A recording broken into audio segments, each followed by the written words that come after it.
अपराध की दुनिया में चार्ल्स सोबराज के बाद शायद ही कोई और शख्स हो जिसने चोर धनीराम मित्तल से ज्यादा नाम कमाया हो। चोरी की दुनिया में हरियाणा के धनीराम मित्तल ने एक के बाद एक मिसाल कायम की। हरियाणा के इस शातिर चोर ने अकेले 1000 से ज्यादा वाहन चोरी की घटना को अंजाम दिया, 94 मामलों में गिरफ्तार हुआ और जेल गया। यही कारण है कि देश और दुनिया में धनीराम मित्तल को देश का सबसे बड़ा चोर माना जाता है।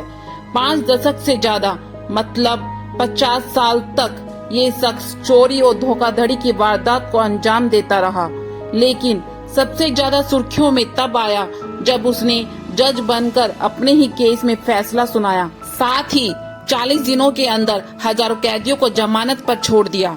खास बात यह है कि हरियाणा के भिवानी निवासी धनीराम मित्तल युवा अवस्था में एक आम आदमी की तरह ही था, लेकिन अच्छी पढ़ाई करने और सरकारी नौकरी के लिए काफी प्रयास करने के बाद भी नौकरी पाने में असफल रहने पर उसने बेहतर जिंदगी की तलाश में इस दुनिया में आ गया। सबसे पहले उसने फर्जी कागजातों के आधार पर ड्राइविंग लाइसेंस बनाना शुरू किया। फर्जीवाड़े के आधार पर धनीराम ने सबसे पहले रेलवे में स्टेशन मास्टर की नौकरी हासिल की। रेलवे में 6 साल तक नौकरी करने से भी ख्वाहिश पूरी नहीं हुई तो धनीराम वाहन चोरी की दुनिया में आ गया। वाहन चोरी करने के बाद उसका फर्जी कागज बनाकर बेचने का काम करने लगा।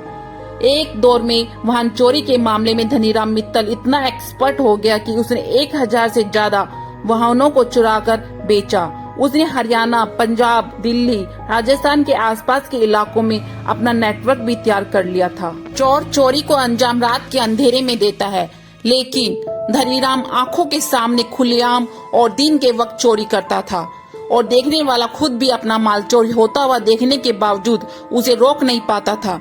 धनीराम अब तक करीब 1000 से ज्यादा सिर्फ गाड़ियां चुरा चुका था।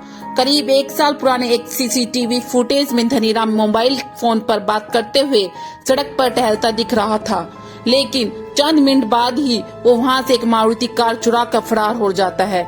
असल में यही धनीराम मित्तल की खासियत है। वो अपने काम में इतना माहिर है कि उसका दूर दूर तक कोई तोड़ नहीं है, लेकिन ये तो धनीराम की जिंदगी की बस एक झलक भर है। 50 सालों के चोरी के कैरियर में उसने ऐसी वारदातों को अंजाम दिया है कि सुनते सुनते इंसान थक सकता है, लेकिन किससे खत्म नहीं हो सकती। पुलिस की 2-3 पीढ़ियां उसके देखते देखते बदल गई। चोर पुलिस का खेल तक बदल गया, पर वो नहीं बदला। उसने चोरी पर रिसर्च करने के लिए बाकायदा पढ़ाई तक की। वकीलों से छुटकारा पाने और अपने ही केस की खुद पैरवी करने के लिए LLB की पढ़ाई कर वकील बन गया। फिर हेड राइटिंग एक्सपर्ट की पढ़ाई की। इतना ही नहीं, बाद में ग्राफोलॉजी की डिग्री भी हासिल कर ली, मगर चोरी नहीं छोड़ी। जुर्म की दुनिया में चार्ल्स सोबराज का अपना अलग ही मुकाम है, लेकिन हिंदुस्तान में अगर किसी की तुलना चार्ल्स सोबराज से होती है तो वो है धनीराम मित्तल। इस काम में उसका आत्मविश्वास इतना बढ़ गया कि जब एक बार वाहन चोरी के मामले में पुलिस उसे लेकर कोर्ट पहुंची तो जज साहब उसे कोर्ट के बाहर ही पहचान गए। उन्होंने धनीराम से कहा कि तुम कोर्ट से बाहर निकलो। इस पर उसने पुलिस वालों से कहा कि आज जज साहब गुस्से में हैं, बिना सुनाई ही कह दिया यहाँ से जाओ। इसके बाद उसने पुलिस वालों के साथ चाय पी और पुलिस वालों से कहा कि 2 मिनट में आ रहा हूँ, और मौका देख वहाँ से गायब हो गया। अब जज साहब ने कोर्ट में पेशी के लिए बुलाया तो पुलिस वालों के हाथ पैर फूल गए। जज ने पुलिस वालों से पूछा, धनीराम कहाँ है? तो पुलिस वालों ने कहा कि सर, उसने बताया कि जज साहब ने कहा है तुम जाओ, तुम्हारा यहाँ कोई काम नहीं। जज साहब को भी मांझा समझने में देर नहीं लगी। वो समझ गए चोर धनीराम एक बार फिर फरार हो गया है। कहते हैं कि पढ़ा लिखा गुनाहगार ज्यादा खतरनाक होता है। धनीराम पर ये बात सालाना सच बैठती है। लोग कहते हैं कि धनीराम को पढ़ने लिखने का शौक था, लेकिन हकीकत ये है कि उसने जुर्म की दुनिया में खुद को और ज्यादा मजबूत करने के इरादे से ही डिग्री हासिल की। LLB कर वो कानून का जानकार बन गया और कानून की आंखों में और ज्यादा महारत से धूल झोंकने लगा, जबकि हेड राइटिंग एक्सपर्ट और ग्राफोलॉजी की पढ़ाई कर उसे जालसाजी करने में महारत मिली। मसलन अब वो खुद ही गाड़ियां चुराता, उसके फर्जी कागज तैयार करता और उसे आगे बेच देता। आज से कुछ साल पहले जब धनीराम को चोरी करते करते बोरियत होने लगी तो उसने कुछ नया करने की सोची। दरअसल उसने एक दिन अखबार में ये खबर पढ़ी कि झज्जर के एडिशनल सिविल जज के खिलाफ विभागीय जांच जारी है। भ्रष्टाचार के मामले में पंजाब और हरियाणा हाई कोर्ट ने जज के खिलाफ जांच बिठा दी है। बस उसका शातिर दिमाग चल पड़ा।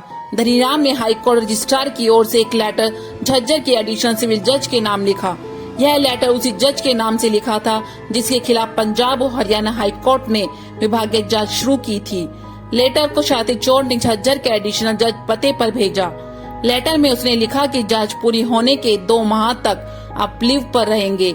खबर पढ़ते ही आरोपी जज साहब अगले दिन से छुट्टी पर चले गए। धनीराम के फर्जीवाड़े का कारनामा यहीं पर समाप्त नहीं हुआ। उसने एक पत्र और लिखा और दूसरा लेटर भी उसने पंजाब और हरियाणा हाई कोर्ट के रजिस्ट्रार की ओर से लिखा। दूसरे पत्र में उसने लिखा कि जब तक एडिशनल जज 2 माह की छुट्टी पर है तब तक ये जज काम देखेंगे। आगामी 40 दिन तक उनकी जगह सुनवाई करेंगे। लेटर तय पते पहुंच भी गया। लेटर के मुताबिक धनीराम खुद एडिशनल जज के रूप में काम करने लगे। 40 दिन के अंदर उन्होंने 2470 केस की सुनवाई की। हत्या, रेप और कुछ अन्य संगीन मामलों को छोड़कर अधिकांश केस में वो आरोपी को जमानत दे देते थे। इसी बीच नए जज की तेजी से फैसले की चर्चा भी होने लगी। वकील को भी ताज्जुब होने लगा कि जज साहब अचानक इतने अच्छे कैसे हो गए। फटाफट बिना रुके बेल दिए जा रहे हैं। आरोपी मुजरिम भी उनसे सहानुभूति रखने लगे। जेल में अपराधियों के बीच चर्चा होने लगी कि जज साहब तो बड़े अच्छे हैं। चूँकि धनीराम को कानून की समझ थी इसलिए वो विवादों से बचते रहे। फिर धनीराम के एक भाई भी जज थे इसलिए कानून की व्यवहारिक समझ भी उनकी अच्छी थी। यही वजह है कि उन्होंने जो फैसले दिए उनमें कुछ फैसले पूरी तरह से सही भी निकले। 40 दिन के बाद अचानक धनीराम ने कोर्ट जाना छोड़ दिया। जांच पड़ताल हुई तो मामला खुल गया और धनीराम पहले की तरह फिर पकड़े गए। लेकिन इस घटना ने धनीराम को इंटरनेशनल चोर बना दिया। धनीराम मित्तल एक होशियार और पढ़े लिखे इंसान थे। यदि उन्हें एक अच्छी सरकारी नौकरी मिल जाती तो उनकी योग्यता देश को आगे बढ़ाने में काम आती। लेकिन भ्रष्टाचार के कारण एक होशियार और योग्य इंसान को इंटरनेशनल चोर बना दिया। आपकी क्या राय है मुझे कमेंट करके जरूर बताना। मेरे चैनल को भी लाइक एंड सब्सक्राइब करना। फिर मिलते हैं एक नई क्राइम स्टोरी के साथ। जब तक सतर्क रहें, सावधान रहें।